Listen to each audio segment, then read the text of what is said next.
चलिए, तो अभी डियर स्टूडेंट अभी हम देखेंगे टाइप ऑफ ओस्मोसिस।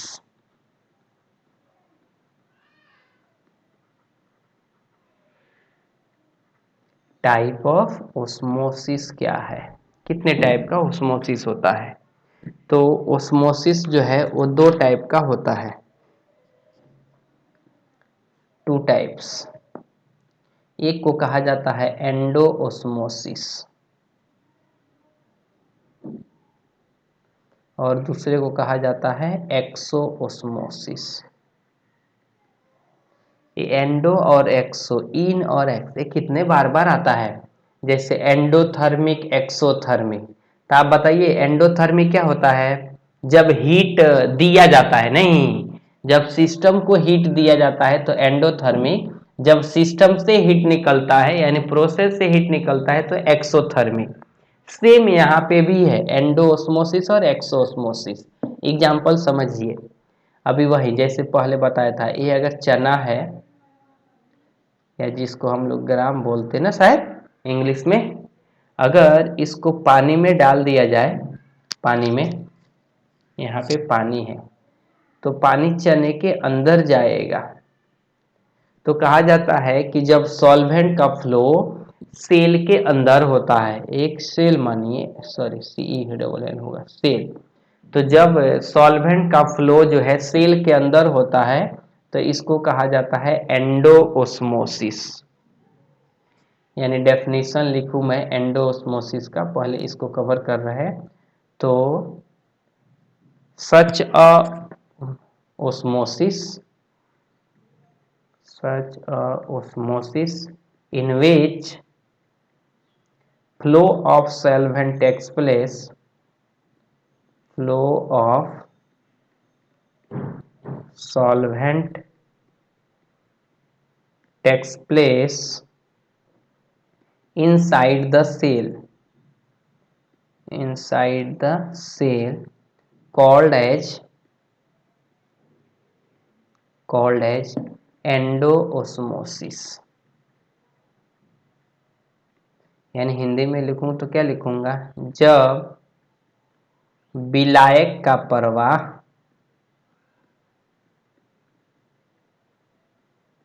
सेल के अंदर होता है, सेल के अंदर होता है तो एंडोओस्मोसिस कहलाता है। तो वह एंडोओस्मोसिस, अभी इसका हिंदी क्या है मेरे को याद नहीं पड़ रहा है, एंडोओस्मोसिस कहलाता है। इसका तो एक एग्जाम्पल बता दिया नॉर्मली, या आप ड्राई ग्रेप्स, लेकिन एक्चुअली इसका एग्जाम्पल वही है, ड्राई ग्रेप्स तो बुक में दिया हुआ है, यानी dry grapes in water, dry grapes in water. तो हम देखेंगे ये ड्राई ग्रेप्स रख दिया, किशमिश, पानी बाहर रख दिया तो पानी इसके अंदर चला जाएगा, सेल के अंदर। दूसरा है egg after removing hard shell, अगर आप अंडे को रख देंगे, egg in water, egg in water, लेकिन किसमें, after removing hard shell, after removing hard shell, उसके हार्ड सेल को निकाल के रख देंगे तो पानी उसके अंदर चला जाएगा। तो आप बताइए, तो इसमें साइज बढ़ेगा सेल का या छोटा हो जाएगा। अरे चना बढ़ जाता है ना, उसका साइज बढ़ जाता है ना। तो हम लोग कहते हैं कि in endosmosis, endosmosis swelling of size takes place, swelling of size takes place, यानी सेल का साइज बढ़ जाएगा, साइज बढ़ जाता है। एक्सोओस्मोसिस,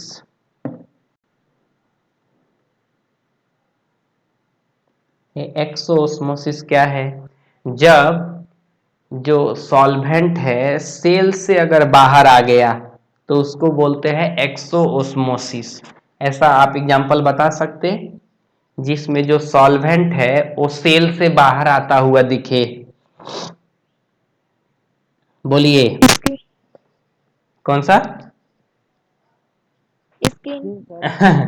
हाँ, लेकिन ये नहीं है, मतलब हमारा साइज छोटा हो जाता है क्या? नहीं, मतलब एक्चुअली क्या है, वो एक अलग ही टाइप का फेनोमेनन है। आपको ऐसे होता है जब हम लोग दौड़ते हैं तो वो फेनोमेनन दिखाता है, ऐसा है। और इसका सबसे अच्छा एग्जांपल है ना, रॉ मैंगो। रॉ मैंगो इन KCl सोल्यूशन या NaCl सोल्यूशन। मतलब रॉ मैंगो मतलब कच्चा आम। कच्चा आम को अचार बनाते वक्त देखा क्या? अगर आम को काट के इधर NaCl में रख दिया जाता है तो इसके अंदर का पानी जो है सेल के आम के वो बाहर आ जाता है, देखा है क्या घर पे अचार बनाते वक्त? तो ये आम जो होता है कच्चा आम, उससे पानी बाहर आ जाता है, तो इसको बोलते हैं एक्सोओस्मोसिस, यानी सेल से बाहर आ रहा है पानी। तो मैं डेफिनेशन, हाँ, बहुत जामुन खा रहे लग रहा है इस मतलब ना। जी सर। जामुन भी हो जाएगा, क्योंकि जामुन को अगर आप NaCl में रख देंगे तो लिक्विड उसका बाहर आ जाता है। गुड, लिख दो क्या इधर? जामुन किसमें रखेंगे? आए, है इसीलिए याद आ गया। NaCl सोल्यूशन में। तो हाँ बोलिए। कुकुम्बर हो सकता है। कुकुम्बर, काकड़ी, खीरा, वो भी हो सकता है। खीरा में भी अगर नमक डाल देंगे तो उसका भी लिक्विड बाहर आ जाता है, हो जाएगा ना, क्योंकि आप खीरे को काट कर उस पे ऊपर नमक डाल देंगे तो उसका भी पानी क्या होता है, बाहर आ जाता है। अगर सेल से बाहर आ रहा है पानी तो हम बोलेंगे हाँ कि वो क्या हो रहा है, एक्सोओस्मोसिस, यानी when flow of solvent particle takes place, solvent particle takes place outside the cell, outside the cell, called as exoosmosis। तो यानी जब विलायक का प्रवाह, विलायक का प्रवाह सेल से बाहर होता है, सेल से बाहर होता है,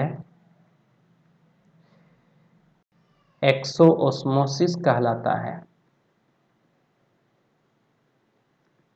एक्सोओस्मोसिस कहलाता है। चलिए, तो इसके एग्जाम्पल हम लोग देखे। पहला, रॉ मैंगो इन NaCl, रॉ मैंगो इन NaCl सोल्यूशन, या जामुन। जामुन को इंग्लिश में क्या बोलते हैं? ब्लैकबेरी। ब्लैकबेरी, ब्लैकबेरी इन NaCl सोल्यूशन। तीसरा आप बोलेंगे, अगर देखिए, अगर आप अंडे को KCl सोल्यूशन में भी रख दे, एग इन KCl या NaCl सोल्यूशन, तो उसका भी पानी बाहर आ जाएगा, वो भी एग्जाम्पल है। तो आप इसमें साइज छोटा होगा या बड़ा होगा? छोटा होगा। तो इसमें हम लोग बोलते हैं श्रिंकिंग हो जाता है, यानी in exosmosis shrinking, shrinking of cell takes place.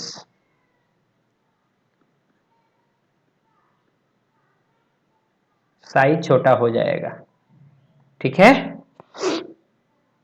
Yes sir. Actually जो साइंस है ना, छोटा होता है, ये बहुत ही मतलब इको फ्रेंडली है। मतलब आप अगर ध्यान से पढ़ेंगे ना तो एग्जाम्पल हमारे सराउंडिंग में होता है, तब हमको समझ अच्छा ये हम सीख रहे हैं। नहीं तो थियरेटिकली अभी कुछ देखा नहीं सुना नहीं तो लॉजिक नहीं लगता है और वो इंटरेस्ट भी नहीं होता, वो बर्डन हो जाता है। अभी इसका कितना अच्छा यूज है हमारे लाइफ में, ये चैप्टर तो इसका एग्जाम्पल पूरे भरा पड़ा है नहीं। चलिए, तो अभी हम सीखेंगे रिवर्स ओस्मोसिस। देखिए, रिवर्स ओस्मोसिस, रिवर्स ओस्मोसिस का हिंदी है प्रतिलोम परासरण। प्रतिलोम परासरण।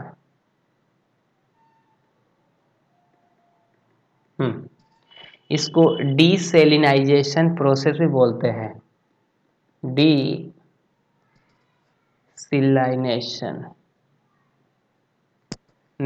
प्रोसेस। ये बताता हूँ कैसा है कि इसका मीनिंग क्या है।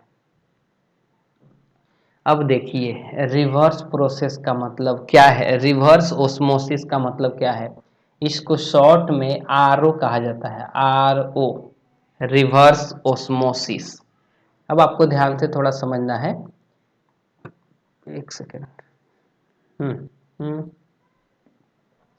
यहाँ पे हाई कंसंट्रेटेड सॉल्यूशन लिया, फिर पहले जैसा हाई कंसंट्रेटेड सॉल्यूशन है इसके अंदर, और बाहर जो है लो कंसंट्रेटेड सॉल्यूशन है।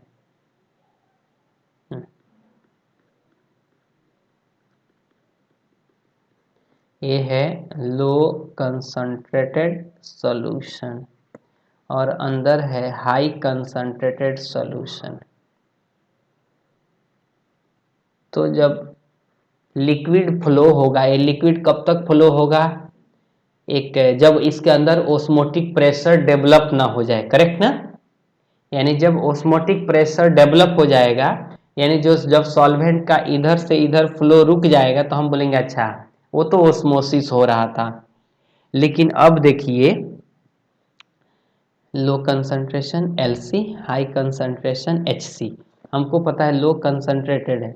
अब हम इधर से प्रेशर अप्लाई कर रहे हैं इसके ऊपर। अगर मान लीजिए इतना प्रेशर अप्लाई किया जाए ताकि ये लिक्विड का फ्लो यहाँ से यहाँ रुक जाए, तब तो हम बोलेंगे अच्छा वो प्रेशर कैसा, ओस्मोटिक प्रेशर, करेक्ट ना। लेकिन यहाँ पे लगाया हुआ प्रेशर अगर ये ज्यादा हो जाए ओस्मोटिक प्रेशर से, तब क्या होगा, यानी जो हाई कंसंट्रेटेड के अंदर जो लिक्विड है वो लिक्विड अभी बाहर आना चालू हो जाएगा, है या नहीं।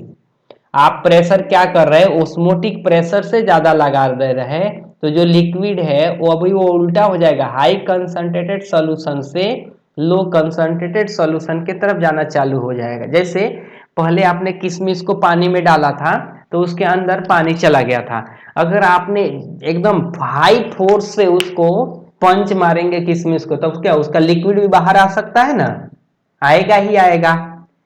तो हम क्या बोलेंगे, अच्छा एक ऐसा है रिवर्स ओस्मोसिस, यानी ओस्मोसिस के अपोजिट डायरेक्शन में हो रहा है, तब हम कहेंगे अच्छा ये रिवर्स ओस्मोसिस है, ओस्मोसिस। और ये वाला कहलाएगा आपका ओस्मोसिस। तो जब ओस्मोटिक प्रेशर से ज्यादा प्रेशर अप्लाई किया जाता है तो लिक्विड सॉल्वेंट का फ्लो हाई कंसंट्रेटेड सॉल्यूशन से लो कंसंट्रेटेड सॉल्यूशन की तरफ होता है, जिसे रिवर्स ओस्मोसिस कहा जाता है। इसमें किसी को डाउट है? हाँ, तो डेफिनेशन लिख देता हूं, process in which flow of solvent particle, flow of solvent particle takes place in opposite direction of opposite direction of osmosis कब ये चालू होगा? After applying the pressure, after applying the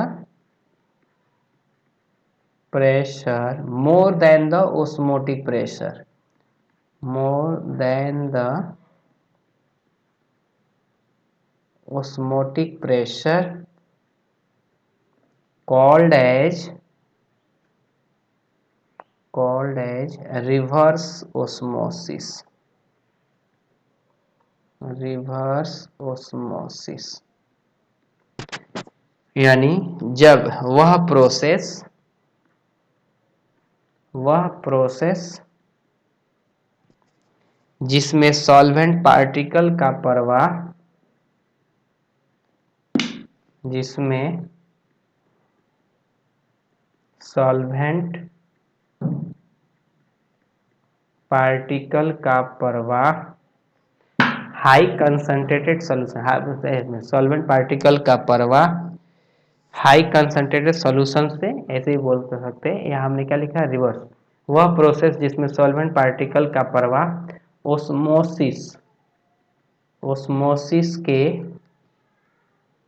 विपरीत दिशा में ओस्मोटिक प्रेशर से ज्यादा प्रेशर लगाने के कारण होता है। ओस्मोटिक प्रेशर से ज्यादा प्रेशर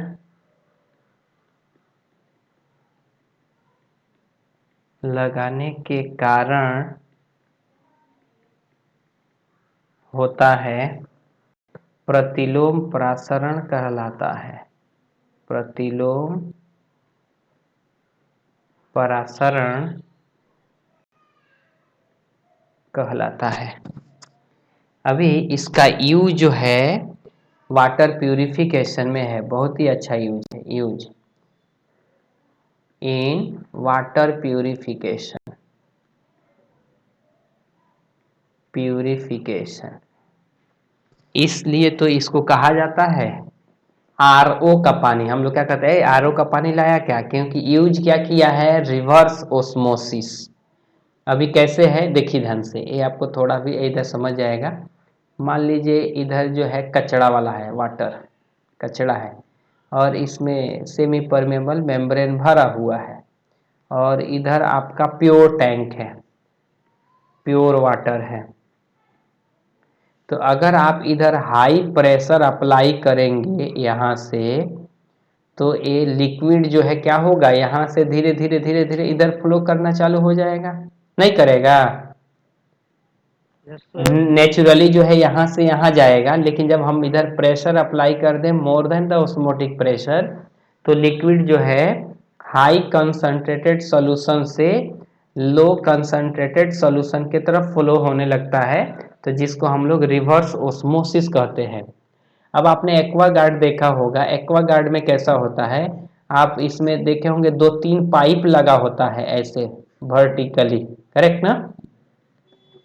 ऐसे जितने ज़्यादा पाइप रहेगा उतने ज़्यादा कॉस्टली होता है। अब इसमें हम लोग यहाँ पे पानी डाल देते हैं। अब ये पानी डाल रहे हैं, ये इसमें से रिस्के आता है पानी, ये सेमी परमेबल मेम्ब्रेन भरा होता है। अब कोई बोलेगा तो इधर प्रेशर कैसे ज़्यादा है? अरे इधर प्रेशर लगा रहे हैं ना आप, अंडर ग्रेविटी कम हो रहा है ना इधर। नहीं, ग्रेविटी जो है लिक्विड रख दिया तो नीचे के ऊपर प्रेशर लगाए ना, इधर प्रेशर लगेगा ना।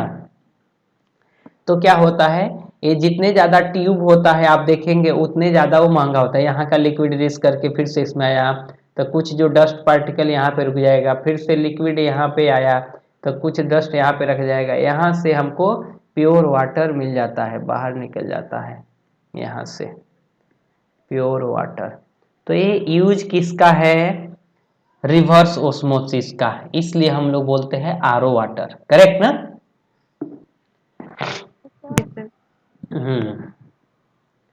तो ये टॉपिक